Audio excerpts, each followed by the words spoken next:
monsieur, bonjour et bienvenue sur ma nouvelle chaîne YouTube pour ces 40 ans de la radio. Et il s'en est passé du chemin. Et en parallèle des animateurs que j'ai reçus et que je vais recevoir sur ma chaîne, j'ai décidé de compartir, en fait, de partager, c'est l'Espagne qui vient, parce que là je suis en direct de Barcelone, de partager la passion des personnalités que j'ai croisées durant mes 40 dernières années. Alors, une des personnalités que j'ai trouvées grâce à Internet, parce qu'en fait, à l'époque, on devait envoyer un fax, un téléphone, un télégramme. Et là, j'ai envoyé un message à un certain Frédéric Etterling qui m'a répondu affirmativement. Donc là, je vais saluer Frédéric Etterling. Frédéric Etterling, bonjour. Salut José, ravi de te retrouver sur cette planète confinée. Ravi. Écoute, merci d'avance d'avoir accepté l'invitation. En fait, comme à chaque invité, je pose toujours la même question. C'est la première question d'ailleurs que j'ai posée quand je commençais les entrevues dans les années 80, en 1985. J'étais sur le studio, enfin sur le plateau du Hit des clubs de RTL, et je me suis dit quelle question je vais poser d'une façon originale. Et en fait, la question était la suivante, et que je pose actuellement 40 ans plus tard. D'où viens-tu? Où vas-tu? Et certainement dans quel état tu gères? Une pièce d'identité, tout simplement, Fred. Bah, écoute, alors là, tu sais quoi, je me souviens de ta question, c'est-à-dire comme elle a frappé les esprits, hein, d'où viens-tu, que fais-tu et où iras-tu? Alors, d'où viens-tu? Moi, je viens de la Belgique profonde, hein, je viens de Bruxelles, hein, tout simplement. À la naissance, j'ai bifurqué avec ma famille à Nice. On a habité les 5 premières années de 0 à 5 ans à Nice. Ensuite, Los Angeles, jusqu'à 9-10 ans. Et puis, divorce, parents, divorce, bon, voilà, c'est comme ça. Et retour en Belgique. Après ça, école et tout. Alors, ça a été un foutoir pas possible parce que quand tu reviens des États-Unis et que tu as 9, 10, 11 ans, tu ne parles pas le français, tu parles pas l'anglais, tu parles l'anglais, évidemment, tu ne lis pas le français. Et en plus de ça, et c'est marrant parce que j'en parlais il n'y a pas longtemps, parce que je faisais le JT d'RTL avec la sortie d'un livre de mon grand-père. Et c'était incroyable parce qu'arriver au collège Cardinal Mercier, d'être les petits-enfants d'un prix Nobel de littérature et de ne pas savoir parler le français, ni l'écrire, ni le lire, ça a été un coup effrayant pour nous, hein, parce que ça a été voilà, donc, difficile. Et puis, de fil en aiguille, études, bof. Et très rapidement, moi, j'ai commencé à faire des pianos-bars vers l'âge de 16, 17, 18 ans. Je chantais dans les bars, tout simplement. Ça a duré quelques années. Jusqu'à ce qu'un jour, Plastique Bertrand passe par là, me présente un gars de studio, un deuxième, un musicien. Premier album, j'ai 22 ans à ce moment-là. Premier album chez Universal, chez Polygram à l'époque. Hein, et puis Eurovision, 1995. Et puis à partir de là, bon, bah, écoute, beaucoup de disques, beaucoup d'émissions de télé, beaucoup de radio. Pour te la faire courte, mais pour te la faire juste, là, bon, ça n'a plus arrêté pendant quelques temps. J'ai fait une tournée avec Cabrel au Québec, où je suis allé chanter donc quelques fois, et j'ai adoré. La dernière fois que j'y suis allé, c'était en 1996, et j'ai adoré. Écoute, je suis jamais revenu. Je suis revenu en 2012. 2013, parce que j'ai rencontré une femme en Belgique, sinon je ne serais plus là, parce que j'ai un passeport canadien maintenant, j'ai un fils au Canada. Et à partir du Canada, j'ai chanté encore un peu, mais très vite, j'ai tourné. Le succès de la chanson m'avait fait faire un petit rôle dans un film en France, un second rôle, et puis un troisième. Et puis au Québec, j'ai commencé 1, 2, 3, 4, 5. Écoute, et finalement, je suis à peu près à 53 films aujourd'hui, et les rôles deviennent de plus en plus sérieux. Je viens de finir l'année dernière la première saison de la série 10%, très connue en France. Il y a une version canadienne. Alors, j'ai eu un premier rôle là-dedans. J'ai eu un chouette petit rôle, très petit, mais dans une série exceptionnelle qui s'appelle Undercover, série belge, flamande, hollandaise, allemande, enfin, mais qui cartonne dans le monde entier, ce qui fait que ça m'a donné beaucoup de visibilité. D'ailleurs, je peux te dire, Fred, je peux te dire, en fait, à un certain moment, tu m'as envoyé ce message en disant, regarde cette série, elle va te plaire. Et ben, je l'ai terminée, en fait. J'ai vu toute la série.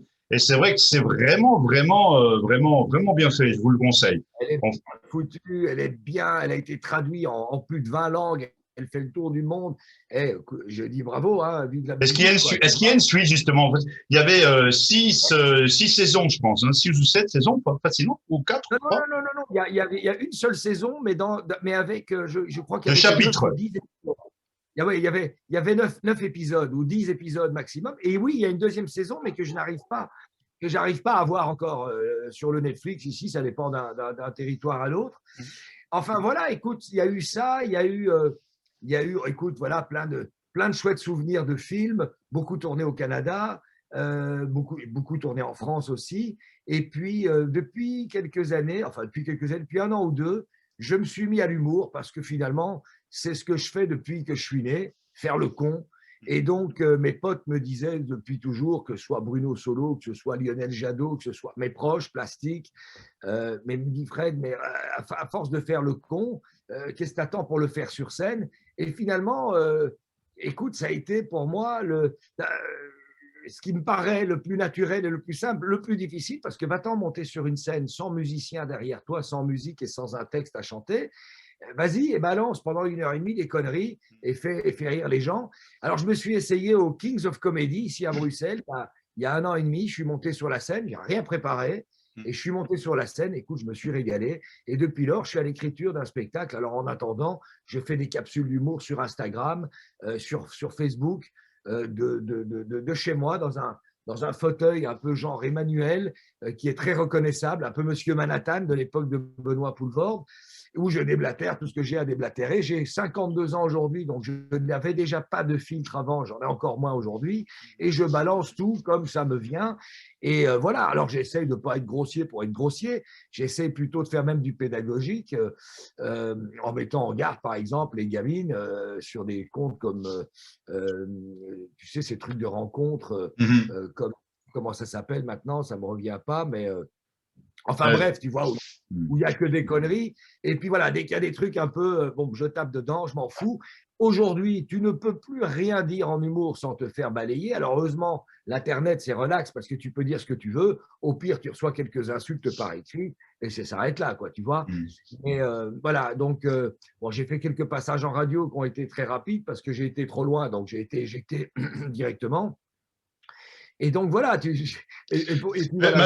Malheureusement, justement, peut-être qu'ici, j'espère qu'on n'a pas été censuré. En fait, il y a un manque de liberté aujourd'hui en 2021 parce qu'en fait, tu peux absolument rien dire.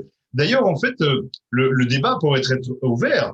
Que penses-tu justement, en fait, de l'actualité aujourd'hui, qui a aucun débat contradictoire sur les chaînes télé privées ou publiques? À l'époque, on avait le dossier de l'écran, on avait l'écran témoin, on avait des émissions de débat suite à un film ou des faits de société. Et aujourd'hui, en 2021, quelle est ton opinion là-dessus? Pourquoi nous n'avons pas de débat contradictoire? Justement, l'actualité qui nous tient là maintenant depuis 1 an, qu'on n'a pas de débat contradictoire sur un plateau de télé ou que ce soit au public ou privé. Voilà. Ah, écoute, je vais te dire, José, c'est très simple. À l'époque, comme tu le disais, il y avait toutes ces émissions incroyables où ça fumait à vas-y que je te pousse, le gros pullover rouge, la pipe, on gueulait, on s'insultait, on se parlait, c'était merveilleux. Aujourd'hui, je me souviens, il y a 1 an ou 2, je ne sais pas si tu as entendu, je ne sais plus comment il s'appelle cet animateur qui animait Les Amours sur France 2, qui a fait une petite blague sur le texte. Et le mec se fait virer, mais alors là, le niveau de sa blague était mais tellement gentil, quoi. Je veux dire, c'était C'est comme Bigard aussi. Bigard aussi, il sort des blagues qui a été mal prises. Jean-Marie, pareil, moi c'est mon pote Jean-Marie, je l'aime beaucoup. Alors voilà, un mec très sincère et très honnête. Alors il est adoré, mais depuis quelque temps, il est censuré tant que ça peut. Baffy, pareil. Enfin tous, tu peux plus rien dire. Moi, ce que je pense aujourd'hui, c'est surtout que avec la technologie, les avancées, regarde, on se parle sur Zoom, comme on peut se parler sur WhatsApp, comme on peut se parler sur Messenger. Aujourd'hui, en fait, on a donné la parole à n'importe qui. Donc, tout le monde a le droit de venir déblatérer autant de conneries qu'il veut, et ce n'est pas toujours de grande qualité. Alors, tu as des gens qui vont dans le racisme, tu as des gens qui vont dans l'homophobe, tu as des gens qui vont dans tout. Il n'y a pas de filtre, c'est sur Internet. Ils ne sont pas coupés. Et je crois que c'est ça le souci d'aujourd'hui, c'est que tout le monde a le droit de venir déblatérer des conneries et c'est rarement d'un grand niveau. Alors donc, du coup, on se perd là-dedans. Puis il y a eu les mouvements balance ton porc, balance ceci, balance cela. mais ça devient n'importe quoi. Je veux dire, aujourd'hui, il faut presque un permis pour siffler une fille dans la rue, pour lui dire bonjour mademoiselle, donnez-moi votre numéro de téléphone, je vous invite à prendre un café. Tu es presque en tôle aujourd'hui avec un truc comme ça. Or qu'à l'époque, tu faisais. Il y avait justement une interview l'autre jour de Sardou sur RTL France qui était assez incroyable. Bon, moi, je suis un vieux fan de Sardou, alors ça fait toujours rire mes potes parce qu'ils me disent Fred, t'es vraiment un con avec ton Sardou. Moi, j'adore. J'étais gamin, j'avais 5 ans, on m'a amené au casino de Knock-le-Zout voir Michel Sardou. Bon, bah, c'était lui, ou ça aurait pu être Pierre Perret ou Michael Jackson. C'était lui. Alors, quand t'es petit, tu identifies un mec sur une scène, ça fait du bruit, il y a des caisses claires, il y a un truc, le mec chante. Bon, et il avait une Michel Sardou qui ne mâche pas trop ses mots, il avait raison, il disait, justement, l'autre jour, il disait, on lui dit alors, Michel Sardou, qu'est-ce que vous pensez de la vie aujourd'hui? À peu près la question que tu me poses. Et il répond ceci, il dit, écoutez, je hais cette vie, je hais ce monde où on est. Dans le temps, on pouvait rouler vite, on descendait à Marseille, Tout à fait. on pouvait faire l'amour, on pouvait faire ci, on pouvait faire ça. Aujourd'hui, tu ne peux plus rien faire. Tu ne peux plus rien faire. Bah, écoute, ça devient effrayant. Moi, l'autre jour, je me suis fait arrêter par des flics ici à Bruxelles. Je sors de l'hôpital, je me fais opérer, je ne suis pas en forme. Je vais m'acheter 2 pistolets. Je suis dans un parking. Je suis face à une petite boulangerie. Il n'y a personne, il n'y a personne, il n'y a personne. Il est 9 h du matin, un dimanche. Et là, il y a 3 flics qui arrivent, mais qui m'ont incendié comme si j'avais fait sauter une bombe à Zaventem, quoi. Tu vois, c'était un truc de dingue. Et j'ai dit, écoutez, mais calmez-vous. Et on en est là. Aujourd'hui, tu ne peux plus rien faire. Tu ne peux plus rouler avec ta bagnole. Il y a des radars partout. Tu veux donner ton opinion dans une émission de télé ou de radio où on t'invite. Tu es coupé au montage dès que tu dis un truc qui n'est pas politiquement correct. Alors, je me marre avec le politiquement correct. Si tout le monde était un peu plus honnête et plus sensé, on pourrait se parler un peu correctement. Non, je crois vraiment qu'aujourd'hui, on a ouvert la porte à n'importe qui, à n'importe quoi. Et donc, il faut, voilà, on est perdu là-dedans. Et il faut essayer, tu me permets, je coupe mon téléphone. Non, bien sûr, pas de problème. Pas voilà, et donc voilà, et je trouve ça triste parce qu'à l'époque, comme tu le disais très justement, il y avait des personnages, il y avait des grandes gueules, il y avait des gens qui venaient, écoute, des balavoines qui venaient, qui ouvraient son clapet, tu avais des Un politiques. Gainsbourg qui brûlait un billet de 500 francs. Exactement, voilà, toute cette gamme de. Et voilà, et aujourd'hui, tu ne peux plus rien faire, peux plus rien dire. Alors évidemment, alors après, tu as des émissions comme Hanouna avec ces chroniqueurs. Bon, les sujets, bon, ben, tout le monde s'emballe comme si c'était un droit de vie ou de mort, là, sur des sujets assez pauvres, quelque part. Mais justement, en fait, la question qui se pose, pourquoi tout ces ce non-emballage, cette non-liberté, est-ce que ça vient pas comme on dit, d'un cerf supérieur qui manipule un petit peu tout en disant, voilà, on doit être formaté d'une façon ou d'une autre, fatalement, on est un petit peu dans la mondialisation, on est limité à la parole. Je sais pas, il y a peut-être une question qu'on se pose, parce qu'en fait, c'est vrai que il y a un musicien québécois peut-être que tu connais en commun, un certain Guy Saint-Jean, qui est en fait un pianiste. Et en fait, il avait mis sur son mur, est-ce qu'on n'a plus le droit de douter aujourd'hui? Ça, c'est aussi la question. Est-ce qu'on n'a plus le droit de douter aujourd'hui? Justement, de se poser des questions. Et on n'a pas de réponse. C'est ça qui est incroyable, c'est qu'en fait, c'est même plus que tu n'as plus le droit de douter, tu n'as plus le droit de rien. Tu n'as plus le droit de rien du tout aujourd'hui. C'est ça le truc, c'est que tu n'as le droit de rien du tout, quoi. Tu vas parler d'un truc, alors si ça ne plaît pas, il a un droit de réponse, alors il t'emmerde et puis il te retire dessus dans la presse. Ah, bref, c'est incroyable, mais ça va beaucoup plus large que ça, José. C'est même dans les rapports humains. Aujourd'hui, mais regarde un peu comme tout le monde se méfie de tout le monde. Alors évidemment, avec la crise qu'on traverse, on peut dire que moi, je m'aperçois, je vois vraiment des vrais visages. Hein. Alors ceux qui pètent les plombs, c'est devenu. C'était déjà chacun sa gueule, mais là aujourd'hui, c'est carrément chacun sa gueule, quoi. Tu vois, et c'est dommage, il n'y a plus cet esprit de partage. Un bête exemple, moi, par exemple, dans le boulot que je fais, quoi que ce soit dans le boulot d'humoriste, et sur le côté, je gère le catalogue de mon grand-père, qui est tombé dans le domaine public maintenant, mais je viens de sortir chez Albin Michel un inédit de mon grand-père. Et j'adore engager des jeunes parce que c'est à eux qu'il faut faire confiance aujourd'hui, c'est eux l'avenir. Et donc, je n'engage que des jeunes, que ce soit des illustrateurs, que ce soit des dramaturges. Alors, tu peux prendre des gens très importants. Moi, j'ai eu la chance de bosser avec Pierre Delanoë, Charles Aznavour. J'ai eu cette chance incroyable de rencontrer et de devenir même pote avec Johnny à un moment donné, par le métier que je faisais. Et bien, moi, ces gens-là, ils me manquent. Ces gens-là, ils avaient une espèce de simplicité de tout. On faisait les choses, c'était la bonne camaraderie, quoi, tu vois. Écoute, aujourd'hui, c'est ça. Tu te méfies de tout, tu fais gaffe à tout. Les relations hommes-femmes, tout se fait sur Internet, donc tu as le droit d'aller mentir, d'aller raconter ce que tu veux, de même mettre une photo qui n'est pas la tienne. Le nombre de mes copines qui ont eu des déceptions incroyables quand elles ont fini par rencontrer le prince charmant après 3 mois de discussion à la Baudelaire sur Internet où tu t'es fait toute une idée et qui sont tombées sur des 2 de pique et vice-versa. Je veux dire, c'est un peu la course. Tout le monde voudrait, tout le monde veut la belle histoire, tout le monde veut la belle histoire d'amour, la belle histoire d'amitié. Personne ne s'en donne vraiment les moyens et chacun joue son petit truc. Non, c'est assez effrayant. Ce qui fait qu'avec les années qui passent, moi qui, par exemple, dans les métiers que j'ai faits, j'ai toujours eu énormément de monde autour de moi. Depuis quelques années, j'ai rétréci tout ça et aujourd'hui, j'ai 5-6 personnes autour de moi et ça me suffit amplement. Ce sont mes vrais amis, ce sont les gens que j'aime, ce sont les gens avec qui je suis bien. Et voilà. Et puis d'abord aussi, on est trop nombreux sur cette planète, donc les places sont chères, donc les gens se tiennent de plus en plus mal. Pour obtenir ce qu'ils veulent, ils n'hésitent pas à te monter dessus, amis ou pas amis. Enfin bref, les règles, il n'y en a plus vraiment, tu vois. Donc voilà, la grande élégance de ce qu'on a connu, nous, dans les années 70 ou 80, tu vois, écoute, c'était un autre monde, hein, tout ça, c'était un monde à part. Moi, je me souviens quand on descendait avec mon père sur la Côte d'Azur à l'époque, tout avait une certaine élégance. Aujourd'hui, ouais, voilà, tu te retrouves, voilà, tu as vu ce qui s'est passé à Liège l'autre jour, tu vois des trucs comme ça, tu dis, mais où est-ce qu'on va là, les jeunes qui par paquet de sang se mettent à tout démolir, ils ne savent même pas pourquoi eux-mêmes, alors que tu as une colère en toi ou quoi, ou qu'est-ce, ou alors ces bagarres dans les cités ces derniers temps qui ont tué bon nombre de gamins de 12, 13, 14, 15 ans. Ouais, on est dans un très drôle de monde où il faut arriver à sortir ton aiguille. Voilà, c'est surtout de redonner des valeurs, hein, aux jeunes, parce que tu vois, toutes ces histoires d'attentats dans lesquels, d'ailleurs, j'étais avec ma femme à l'époque, là, elle a perdu son papa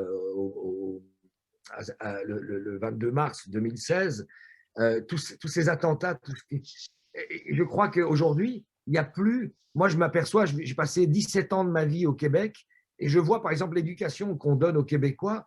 Moi, j'ai un fils qui a 17 ans aujourd'hui. Elle est complètement différente de ce qu'on donne comme éducation ici.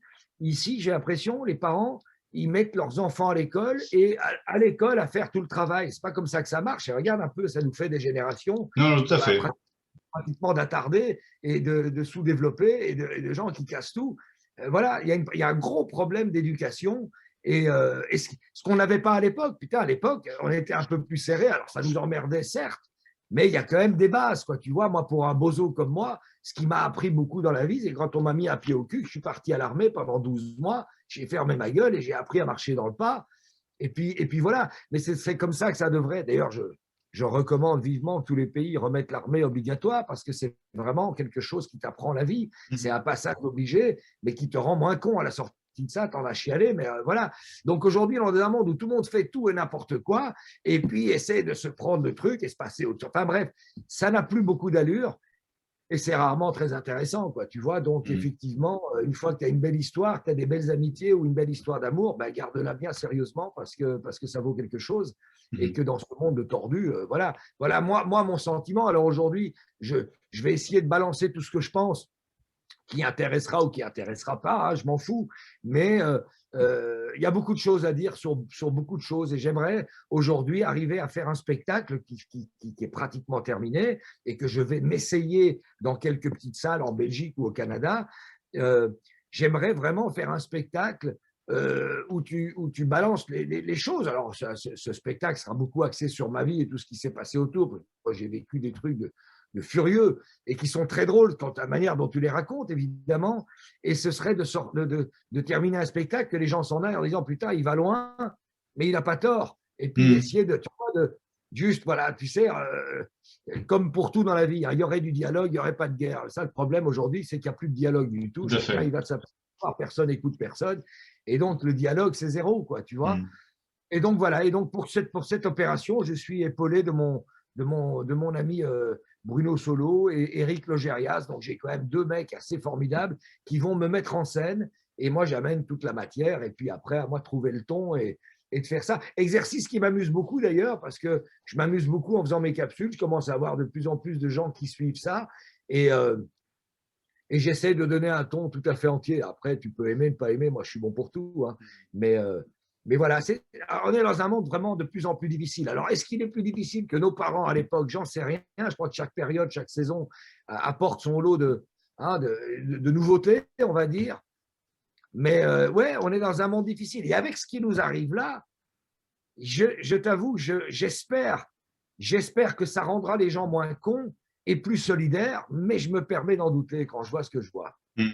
Non, c'est vrai qu'en plus de ça, tout ce qu'on vient de vivre depuis un an, dans notre génération, en fait, c'est l'impression que j'avais depuis le départ, depuis le premier jour, depuis les premiers cas, etc. Je me suis dit, oh là là, je suis rentré dans une nouvelle expérience pour moi, parce qu'en fait, nos parents, nos grands-parents ont vécu la guerre ou l'après-guerre, c'est selon, et là, notre génération est en train de vivre une nouvelle expérience. Alors là, on ne sait pas pendant combien de temps, mais c'est vrai que moi, je le prends comme ça. C'est une nouvelle expérience de la vie. J'ai peut-être la chance aussi, ou la malchance, c'est selon d'avoir une bonne santé, etc. Mais j'essaye toujours de prendre les choses avec, pas dire un second ou troisième degré, mais avec un certain recul. Parce qu'une fois de plus, disons, te focalises sur une seule information, je pense qu'aussi, comme tu dis justement dans l'éducation des enfants, on devient un petit peu bébête, quoi. Voilà. Euh, Écoute, ouais, vraiment, écoute, tu sais, tu as dit un truc assez juste. Ils ont vécu une guerre.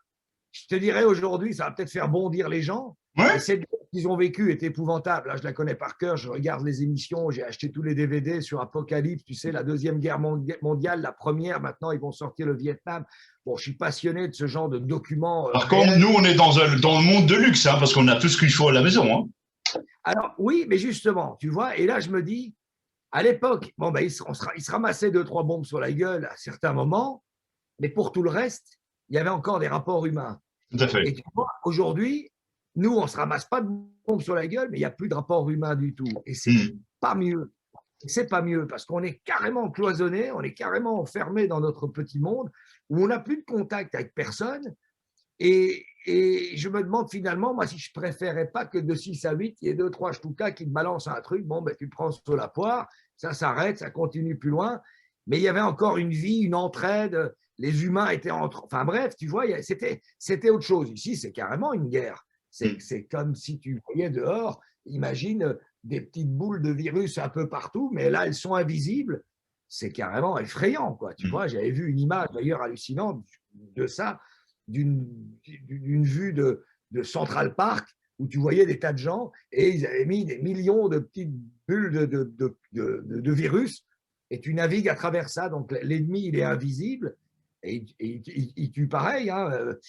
Non, c'est très spécial et ça en dit long aussi sur la race humaine. Hein. Regarde comment les gens se tiennent avec ça. Bon, alors après, comme tu dis, on est des privilégiés. Nous, on peut encore aller chercher à bouffer. On a un plumard, une télé, on peut s'installer derrière l'ordinateur, écrire un truc.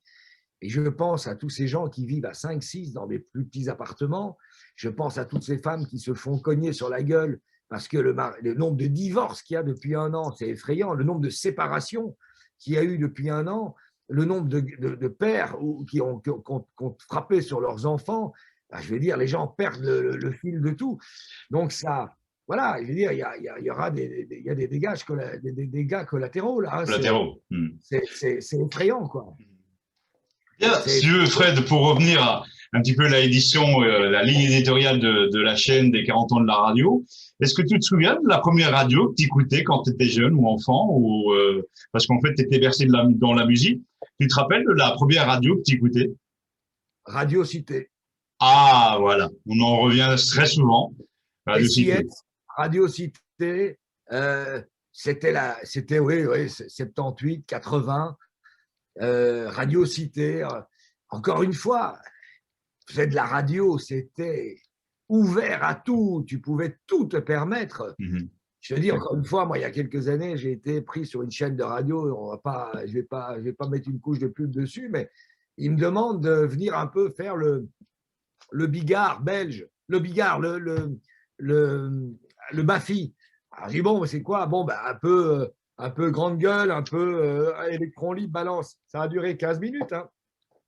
Ils m'ont viré. On a reçu des tas de réclamations. Ils avaient fait une blague. Bon. En fait, c'était pour une radio qui faisait une matinale, peut-être. Oui, en plus. On parle de la même chose. Je l'ai vu. Ouais. Et c'est vrai, moi, personnellement, j'ai trouvé ça sympa. Mais une fois de plus, le public global qui écoute toute la même information, ceci dit, oh, ça choque. Mais non, ça ne choque pas. C'est la réalité que tu as racontée, en fait.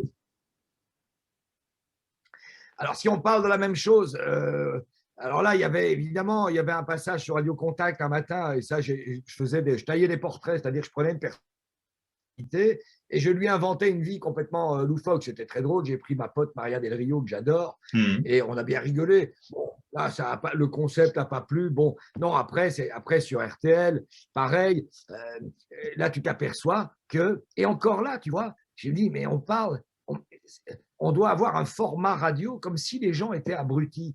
On ne peut pas leur parler comme on leur parle à la maison. Moi, c'est comme ça que j'aime bien. Et c'est pour ça que j'aime tant le Québec, parce qu'au Québec, à la radio, à la télé, les gens sont cash. On parle de sexe, on parle de fric, on parle d'accident, on parle de joie, on parle d'humour, on en parle vraiment et on dit les vrais mots. Ici, tu ne peux pas dépasser les petites cases. Alors voilà. Donc, mais bon, après, c'est la vie, mais je veux dire, arrêtons de prendre les gens pour des cons surtout. Et puis, les gens, ils aiment bien qu'on leur parle comme on leur parle, hein, tu sais, enfin, comme on se parle à la maison. C'est pour ça que j'ai toujours eu un peu de soucis avec le théâtre. J'en ai fait un peu, mais ça m'emmerde parce qu'il y a un ton de théâtre que je trouve complètement faux, complètement pas vrai. Tu vois, au moins dans un film, tu recommences peut-être 2-3 fois ta prise, c'est beaucoup plus confortable, mais tu peux livrer un certain personnage la manière dont il a été écrit. Tandis qu'au théâtre, tout est « Oh, il a ouvert la porte, mais qui est donc derrière cette porte? Voyons !» Tout est exagéré. Et moi, je n'embarque pas là-dedans, tu vois. Donc, c'est comme ça. Après, il y a depuis toujours des personnages qui ont des plus grandes gueules que d'autres. Et puis, bon, voilà, on essaie tous de faire des émissions familiales et rester bien dans le truc, mais les gens, ils aiment bien quand tu leur parles vraiment aussi, quoi. Tu vois, que tu leur dis la vérité. C'est tellement rare. Les gens sont, je trouve, tellement… tu sais, les gens se mettent tous, dans le monde entier, hein, je ne parle pas de la Belgique, je parle de la planète entière, on se met tous, mais probablement moi aussi, tu te lèves le matin, tu mets un masque et directement que tu es confronté à une personne, 2 ou 1000, tu es quelqu'un d'autre. Et là, j'espère que je garde moi le cap parce que j'ai toujours été assez cash et assez honnête et sincère dans ce que je dis. Alors, ça ne m'a pas amené que des amis, mais au moins, c'est ma vérité, je dis les choses. Alors, tu m'aimes ou tu ne m'aimes pas. Bon, évidemment, on préfère tout ce qu'on nous aime, mais je suis cash dans la manière de faire les choses et je le vois avec mon fils, par exemple, depuis tout petit, je lui parle comme je te parle, il n'y a jamais eu de « alors, qu'est-ce que tu fais là ?» Et bon, arrêtons de prendre les gens pour des cons et les enfants encore moins. Et donc, voilà, il y a cette espèce de semblant. Et puis le soir, tu rentres chez toi, tu retires ton masque. Et tu sais, même dans les relations humaines, les relations amoureuses, les relations d'affaires, les relations d'amitié, j'ai un vrai souci avec ça, c'est quand est-ce que vous êtes vrai? Moi, il n'y a plus que ça qui m'intéresse, c'est quand quelqu'un me dit, regarde, exemple, il y a quelques années, je divorce d'une femme avec qui j'ai eu un enfant au Canada, ça se passe très mal, divorce à l'américaine, et je me retrouve là, malheureux, je me tape une dépression, je me retrouve tout seul, et j'ai vraiment eu… rarement des personnes avec qui j'ai eu une franche conversation. Parce qu'à partir du moment où tu dis à quelqu'un « Hey, salut, comment tu vas ?» Les gens ont l'habitude de dire hey, « Super bien, ça va et toi ?» Mais par contre, si tu essayes, ben, ça ne va pas du tout. Écoute, en ce moment, j'ai une dépression. La personne se casse. Attends, j'ai un truc à faire, boum. Et elle est partie, ça ne l'intéresse pas. Ça ne l'intéresse pas que tu vas mal. Et bien, moi, je trouve que c'est tout le contraire. Depuis quelques années, les gens que je vois, les gens avec qui je parle, que ce soit en amitié, en affaires, en amour, pour n'importe quoi, putain, si on se parle, parlons-nous, parce que si c'est pour perdre son temps à faire semblant qu'on est quelqu'un d'autre, ça ne m'intéresse pas. Et il y en a de plus en plus, et grâce au ciel, il y a encore des personnes merveilleuses. Là, je suis occupé à écrire un film en ce moment dans lequel je mets mon pote Bruno Solo, qui est un mec formidable, mon pote Renaud Rutten, qui est un type exceptionnel, mon pote Jean-Luc Couchard, qui est un type formidable aussi, et moi. C'est l'histoire de 4 amis. Et j'ai vraiment envie, à travers ce film, ça s'appelle On ne meurt qu'une fois, j'ai vraiment envie de montrer à travers ce film toute cette, tout ce que je te dis là, en fait, toute cette espèce de faux semblant de la vraie vie. C'est tous les cinquantenaires qui sont mariés. Ça se passe à Charleroi. Je ne veux pas dire que ce soit ce qui est plus joli. Dans le gris, ils sont là, ils ont tous une femme et des enfants, un petit métier de merde, et ils s'emmerdent. Et les week-ends, ils se retrouvent dans un chalet qui appartient à un des 4, au père d'un des 4, dans une forêt à Arlon, pas très loin. Et là, ils peuvent faire leur conneries de mecs, parler de bites, de poils, de couilles, fumer un pétard, dire des conneries. Et ils sont très contents. Et jusqu'au jour où il y en a un qui décide de dire, les gars, si on mettait en scène notre mort, on lâche tout, on leur fait croire qu'on est mort et on s'installe à 4 et on fait la vie comme on l'a toujours aimé. Et c'est là que ça commence. Effectivement, ils mettent des caméras chez eux pour quand même pouvoir surveiller, et surtout une caméra à l'église pour pouvoir, qui n'a jamais voulu assister à son enterrement. Et donc, évidemment, ça se passe comme ça. Il y en a un des 4 qui travaille le dimanche dans une morgue pour arrondir ses fins de mois. Il va chercher 4 cadavres là-dedans, on leur tape nos montres, cartes d'identité, on les met dans une vieille Volvo qui dévale un ravin en full feu, on retrouve donc nos cadavres, et là, nos 4 imbéciles qui se retrouvent là, et très vite vont réaliser que finalement la vie n'était pas si moche, et puis ils vont réaliser qu'à l'église, les gens pleurent peut-être pas autant leur mort qu'ils l'auraient souhaité. Ils vont réaliser que très vite, la femme d'un des 4 se trouve un nouveau compagnon. Les conversations vont s'alimenter, les histoires d'amitié, de vie, et finalement, ils vont être obligés d'être complètement honnêtes avec tout, avec la peur, avec la faim, avec la soif, avec tout ce qu'ils sont, pour finir au bout de 3 semaines de se dire, les mecs, est-ce qu'on ne retournerait pas à notre vie, parce que finalement, home sweet home, ça nous manquait, parce qu'on ne voit jamais ce qu'on a autour de nous, c'est toujours plus vert dans le jardin du voisin, et donc ils vont vouloir revenir. Et là, je ne te dis pas parce que c'est la catastrophe, mais voilà, et j'ai envie de faire ça parce que c'est un film d'amis, ce n'est pas un film à gros budget, mais c'est un film d'amis que je fais avec mes amis, et les conversations que les hommes peuvent avoir entre eux, et là, je les veux les plus sincères possibles. Et puis les conneries que les hommes, et puis les femmes entre elles, comme il y aura des caméras, on pourra. Et tu vois, et là on va parler humain. Je vais essayer de faire un film drôle, mais un film humain où tu dis les vraies choses, où tu livres ton cœur sur la table, quelque chose de poignant. Et on a tous besoin de ça, parce que quelque part, on a tous besoin de cette vérité, de cette tendresse, de pouvoir se prendre dans les bras, de pouvoir, tu sais, moi j'ai eu le malheur de perdre il y a 18 ans maintenant mon petit frère d'un cancer. En fait, Fred, je voulais en venir parce qu'en fait, de la façon que je t'écoute, justement, j'ai l'impression que, à cause ou grâce à la perte de ton frère, tu as vu la vie d'une autre façon aussi. Complètement. Mais alors. Excuse-moi de t'interrompre dans ton discours, mais en t'écoutant, c'est l'impression que moi, personnellement, que j'ai aussi. C'est vrai que maintenant, on a la cinquantaine bien passée. Avec tout ce qu'on a vécu, aussi bien en bonheur et surtout en malheur, je dis bien surtout en malheur, en fait, on voit la vie d'une autre façon. Je ne sais pas ce que tu en penses là-dessus. José, tu ne peux pas dire mieux, surtout en malheur. Alors, on ne veut pas faire pleurer dans les chaumières. Non, tout à fait, non. On a tous eu des joies, on a tous eu des méjoies, et on a tous eu de la merde, et on a tous eu des grands bonheurs. Moi, la mort de mon frère, c'est simple, ça a transformé ma vie. Et d'ailleurs, je vais te dire, et heureusement, parce que la mort, d'abord, mon frère était ce que j'avais de plus proche, physiquement, vocalement, et il vivait avec moi. C'était la personne en qui j'avais confiance, d'ailleurs la seule personne à qui j'avais confiance. Je me souviens quand j'étais chanteur, je montais sur scène, j'étais quelqu'un de très angoissé, moi, avant de monter sur scène, très traqueur, c'était le seul à qui je pouvais expliquer ça, par exemple. Et quand il est mort, ça m'a mis un tel coup sur la gueule que pendant 1 an, je suis reparti au Québec, parce que j'habitais déjà à Montréal à l'époque, je n'ai plus eu l'usage de la parole, c'est-à-dire que je n'ai plus parlé à personne, je me suis laissé pousser la barbe, je me suis retrouvé dans mon chalet avec ma copine de l'époque, qui est la maman de mon enfant, et pendant 1 an, je suis resté au bord du lac, dans mon bureau, une baie vitrée, le lac, j'avais mes animaux, jusqu'au jour où le père de ma copine de l'époque, de la mère de mon fils, est venu me dire, bon, maintenant, Fred, ça fait un an, il faut te réveiller parce que tu vas avoir à ton tour un enfant. Et la vie est repartie. Et j'ai juste appris un truc parce que je ne peux pas croire que la mort d'un être aussi cher ne serve à rien. Elle aura servi, en tous les cas, à changer complètement ma manière de voir les choses en ce qui concerne les rapports humains. Et je n'ai plus jamais oublié à partir de là de dire aux gens que j'aime, que je les aime. Euh, Probablement, j'ai élevé mon fils d'une autre manière, les rapports avec ma maman, avec mon frère, avec mes amis. Et cette espèce peut-être de quête aussi de vérité, ça a été un tel raz-de-marée, la mort de mon frère, que j'ai pensé que je ne m'en relèverais pas.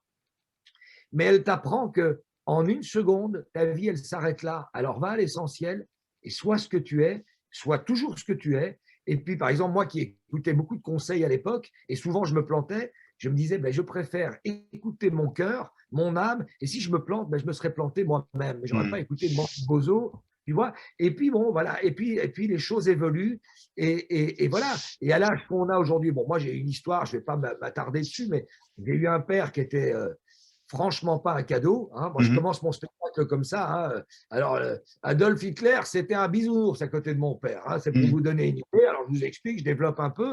Mais il est mort en 2019 et ça a été aussi un deuxième virage de, tu sais, comme beaucoup de fils ou de filles, mais en tous les cas, peut-être plus pour un fils, quand tu perds ton papa, qui a d'ailleurs jamais voulu qu'on l'appelle papa. Ça te donne une idée de la relation que j'avais. On devait l'appeler par son prénom. Il n'a jamais voulu. Et il m'a rappelé jusqu'à l'âge de 51 ans qu'il ne voulait pas d'enfant. Donc, c'est très agréable. Et si tu veux, ça aussi, ça t'apprend. Quand il est parti, d'abord, tu reprends ta place dans le trafic. Et puis finalement, ce qui est incroyable, c'est que malgré que tu aies même des fois peut-être souhaité sa mort, tellement il a été pas cool et même épouvantable, et puis finalement, tu gardes de bons souvenirs. Et aujourd'hui, j'ai la tristesse de son départ, mais on n'aura jamais rien réglé. On n'aura jamais eu une conversation. Il ne sait pas qui sont ses trois enfants. Il en a perdu un. Il n'est même pas venu à l'enterrement de son fils. Ça te montre le détachement. En fait, tout ça pour dire que le petit passage qu'on a sur cette planète, nous, petits humains, il faut essayer qu'il soit le plus beau possible. Tu peux aider des tas de gens. Je rapport à ce que je te disais, je n'engage plus que des jeunes, j'essaye d'aider un maximum. J'ai beaucoup de jeunes sur Instagram qui sont des femmes ou des hommes, humoristes ou dans le cinéma. Alors, je ne suis pas Depardieu, mais j'ai roulé ma bosse, j'ai fait mon truc. Et ils me demandent des conseils. Eh ben, je prends le temps, même si ça dure 2 heures, de faire une vidéoconférence avec eux, de leur dire, écoutez, les règles, c'est qu'il n'y en a pas. Mais fais ça, moi j'ai fait ça, mais continue. Il faut encourager. Voilà, c'est notre mission aujourd'hui. Et comme tu disais très justement, arrivé à l'âge qu'on a, on a vécu un paquet de trucs aussi chouettes que merdiques, et souvent, beaucoup plus souvent merdiques. Tout ça doit être mis à profit pour non seulement aider le suivant ou celui qui est en place pour le moment, et essayer de naviguer le mieux possible à travers tout ça, et de te dire que finalement, la vie, elle est ce qu'elle est. Essaye d'en profiter. Alors, je ricane des fois parce que j'entends depuis des années, ah, la vie, c'est maintenant, il faut en profiter maintenant. Moi, j'ai pris ma valise, ma guitare et mon chat en 1999 et en 24 heures, j'ai quitté mon appartement qui était près de la gare du Midi, meublé, j'ai mis un pote à moi dedans, avec tous mes meubles, tout le truc. Je suis parti du jour au lendemain. J'ai 4 amis qui m'ont suivi à l'aéroport, qui m'ont dit, toi, t'es complètement starbé. J'ai rejoint Nicolas Perrac, avec qui je devais faire un album parce qu'on venait de faire les francophonies ensemble. Arrivé, Nicolas avait eu un accident. Du coup, on ne s'est pas vu. J'ai revu un peu Lara à Montréal, mais je me suis retrouvé surtout tout seul. Et puis, j'ai recommencé ma vie à zéro. C'est-à-dire que le vedettariat, là, tu pouvais aller n'importe où en ville, on t'ouvrait une porte, il y avait toujours une table pour toi parce que tu avais fait l'Eurovision, parce que si ça. J'en avais ras-le-bol de tout ça et j'ai recommencé ma vie. Et effectivement, et puis après, voilà, là, de fil en aiguille, j'ai eu un enfant. Je reviens de tout ça quelques années plus tard avec le plus beau cadeau du monde, un fils magnifique qui a 17 ans, qui s'appelle Louis et qui est une pure merveille. Et puis aujourd'hui, de plus en plus, tu entends les gens te dire oui, bon, il faut profiter, ouais, il faut profiter. Ouais. Eh ben, moi, je vais profiter. Une fois que ce sera fini, je vais m'acheter un bateau, je vais aller me mettre dessus 6 mois par an en Grèce. Et puis, je vais aller m'acheter un petit chalet au Canada et je vais naviguer entre les trois. On a besoin de bouger, de voir. Ma dernière expérience où j'ai vu un peu de monde, c'était il y a 2-3 mois sur le tournage d'un film en Afrique avec Chantal Latsou, Elodie Fontan, Philippe Ruchmann et une équipe extraordinaire. Qui a eu d'ailleurs une très belle audience sur France 2 d'ailleurs. Mais écoute, pas tant que ça. Je crois que on était parti pour. Oui, il y a eu une bonne audience, hein. De toute façon, comparé à la Belgique, c'est de toute façon toujours une bonne audience. Mais le film est sorti le 25 décembre. C'était le pire jour que tu puisses pas le mettre À parce Noël? que personne n'était devant sa télé à ce moment-là. Alors après, il y a eu les replays, tout ça. Il y a bien eu quelques millions de téléspectateurs, mais pas assez que pour que le film devienne une série. Je devais normalement repartir le 1er mars. Euh, au Sénégal pour faire 10 épisodes. Et puis malheureusement, France 2 n'a pas suivi. Mais enfin, tout ça pour te dire, je me suis retrouvé sur ce film avec Chantal Latsou, son mari, Élodie Fontan, son mari, que des gens que je ne connaissais pas, toute une équipe québécoise, dont beaucoup avec qui j'avais tourné là-bas. Et qu'est-ce que j'aime ça? Tu rencontres des nouvelles têtes, tu es à l'étranger, tu es dans des conditions magnifiques, il y a du soleil. Et ça a été un coup de bonheur dans ma vie parce que j'étais en train de, voilà, j'étais en train de m'éteindre tout doucement chez moi. Je voyais plus. Donc voilà, la vie, c'est quoi? Tu sais, c'est marrant. Je viens de passer 2 mois, pratiquement jour et nuit, avec tous les éditeurs de la planète parce qu'on a remis la main sur un inédit de mon grand-père. Et j'ai eu des conversations extraordinaires avec ces gens qui sont, alors peut-être au-delà de la norme, hein, parce que ce sont tous des gens de lettres et des gens qui ont des histoires formidables. Mais tu veux que je te dise, 5 sur 10 ont décidé qu'à la fin de ce Covid, ils rangeaient dans un tiroir toute leur carrière, ils s'achètent une petite maison en Espagne, au Portugal et certains ailleurs, et ils vont aller profiter de cette vie, parce que ce que ça nous apprend, ce qu'on est en train de vivre ici, c'est putain, prends les gens que tu aimes avec toi ou autour de toi et va la vivre vraiment. Tu en es un exemple. Regarde, tu es parti t'installer à Barcelone, tu es heureux comme un pinson, dans une nouvelle vie, dans une nouvelle culture. Et c'est ça. Et je revois beaucoup de mes amis, parce que ça fait 5 ans que je suis revenu en Belgique avec des allers-retours. Moi, je retourne, je fais 3 mois, 3 mois, 3 mois, 3 mois. Et je vois beaucoup de mes amis ici, assez malheureux, qui finalement n'ont jamais pris le courage à 35 ou à 40 ans de dire ah, je prends mon baluchon, ma valise, mon fils, ma femme, ou bien juste mon fils, ou bien juste ma femme, ou bien pas de femme, et d'aller faire un tour sur cette planète qui est énorme et où il y a encore tant de choses à voir. Et il faut le faire, en fait. Il faut le faire. La vie va vraiment trop vite. Tout à fait. Et pour les gens qui ont perdu des êtres chers, vraiment, là, ça nous le met sous le nez à tout moment, quoi, tu vois. En Donc tout voilà, cas, on est dans. ouais, en tout cas, en parlant de bonheur, c'est vraiment un bonheur de se retrouver et surtout, d'avance, merci de ta sincérité. Peut-être qu'un jour on fera l'entrevue dans l'autre sens parce que j'ai quand même pas mal de bonnes choses à raconter en Bien sûr. parallèle à ta vie personnelle d'ailleurs. Ah, bah, écoute, ce sera avec grand plaisir. Écoute, c'est marrant parce que toi, tu as fait 40 ans de radio. Je trouve ça très chouette ce que tu fais et les intervenants aussi parce que d'abord, ça nous permet d'avoir une chouette conversation, de se voir et de parler de tout et voilà, délicatement et gentiment. Et voilà, finalement, c'est quoi, José, la vie? On est tous dans le même panier, on va tous dans la même direction. Tu sais, aujourd'hui, je m'aperçois quelque part, moi j'ai eu une vie un peu de clampin parce que j'ai fait des études de merde, parce que je suis arrivé en parlant l'anglais dans un pays où on parlait le français et le flamand, dont je ne parlais pas un mot. Donc voilà, très vite, je suis devenu ce que je suis devenu. Et en même temps, ceux qui ont fait de grandes études, qui se retrouvent médecins ou chefs d'entreprise, je veux dire, regarde, aujourd'hui, ce qui nous arrive, ça nous met tous au même niveau. Mhm. Tous. J'ai presque envie de dire que j'ai une longueur d'avance parce que moi, quand je n'ai pas touché une pendant des années, c'est un peu mon quotidien, moi, le Covid, quoi, tu vois. Mhm. J'ai toujours, depuis, et surtout depuis la mort de mon frère, j'ai toujours décidé que je ne ferais que ce qui me plaît. Donc, moi, procrastiner, c'est à la mode chez moi depuis longtemps. Remettre à demain ce que je pourrais faire après-demain, je suis le roi du monde, hein. Mais c'est surtout, profite de tout. Si aujourd'hui il fait beau, je devais faire ça, ben non, je vais aller jouer au boule avec mes potes ou aller m'installer dans la forêt en dessous d'un arbre et écouter Ennio Morricone parce que ça me plaît. Et je ne me prive de rien. Après, les règles, c'est quoi? La règle, c'est qu'il n'y a pas de règle.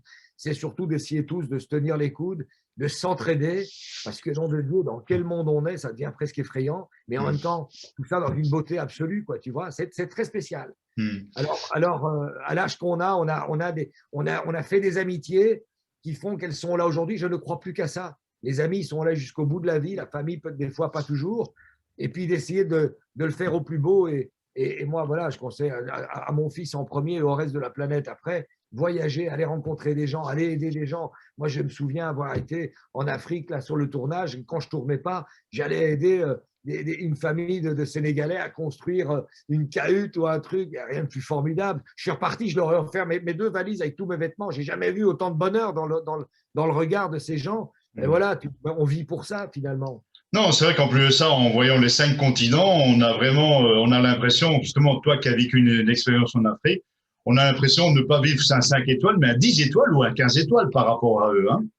Incroyable, incroyable. Et encore, José, quand tu les vois, alors pour revenir juste sur le Sénégal et les Sénégalais que je trouve extraordinaires, ces gens-là se lèvent le matin avec aucune assurance d'arriver vivant à la fin de la journée. Et comme ça, nous, c'est un jour à la fois.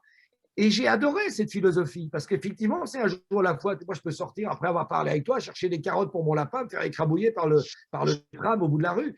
Donc, tu vois, il faut se descendre le pompon et pas s'énerver. Mais cette culture est absolument incroyable. Ils n'ont rien. Mais quand je te dis rien, c'est rien. Et ils sont heureux. Ils sont heureux. Ils sont heureux. Et nous, on se fâche parce qu'il y a une griffe dans la Mercedes. On s'est cassé un ongle, on va en faire un drap, mais revenons un peu à la base. Et je n'ai jamais vu autant de sourire, de joie de vivre. Écoute, un détail, je quitte l'hôtel un matin pour prendre la voiture qui va m'amener à 100 km sur le plateau. Et dans la rue, qui n'est même pas une rue, c'est un chemin de terre, je vois une famille, ils sont à 15. Il y a 4 piquets et 2 grosses barres de toile ondulée autour qui fait un toit pour la pluie, au cas où il pleut. Et je m'arrête là, et la voiture n'est pas encore là, et je m'approche d'eux, et il y a une marmite, ils font cuire tout ce qu'ils vont choper dans la mer, et je vois ces 15 personnes avec des sourires, mais alors juste. Et je m'approche avec eux, je suis resté là pendant 40 minutes avec eux, je n'avais jamais vu le bonheur de si près. Et il n'y avait là même pas une fourchette en bois, une cuillère en bois pour tourner dans la marmite, quoi. Et nous, là, on arrive à s'engueuler, à s'emmerder parce que le voisin a coupé sa haie un peu trop courte. Tu te fous de ma gueule ou quoi? C'est extraordinaire, tu vois, voilà. Et ça, c'est chouette de le voir et de le partager. Enfin bref, on a beaucoup de choses à apprendre. On est des cons. On est juste des cons. Ben, en fait, Frédéric, on va se quitter sur ce beau message positif. En tout cas, probablement, rendez-vous dans 10 ans, peut-être pour les 50 ans de la radio ou les 50 ans de notre rencontre. Donc voilà, pour cette année 2021, ben, je te souhaite tout ce que je te souhaite, bien entendu, la grosse merde qu'on peut t'envoyer partout. Et, et surtout, ben, on dit, c'est vrai que c'est un peu la mode, mais prends soin de toi et merci d'avoir accepté une fois de plus cette invitation pour ma chaîne YouTube. José, je suis très ravi, très heureux, très fier et très enchanté d'avoir participé à tes 40 ans. C'est important, ben voilà, c'est ta vie, c'est ton cheminement, c'est ton… regarde, 40 ans, c'était hier quand on se voyait, je faisais l'Eurovision, j'avais des cheveux, j'étais là, hop, boum, on claque du doigt, on se retrouve 40 ans plus tard. Enfin bref, je te souhaite tout le meilleur. Je suis ravi d'avoir participé. Je te laisse continuer et puis on se reparle, évidemment. On se tient en contact de toute façon par WhatsApp puisqu'on est connecté. Je te souhaite tout le meilleur. Et dès que cette merde de pandémie sera finie, je passerai boire un canon chez toi, c'est sûr. Ben écoute, il n'y a pas de problème. La porte est ouverte. Frédéric, à bientôt et merci encore. Fais attention à toi. Merci beaucoup.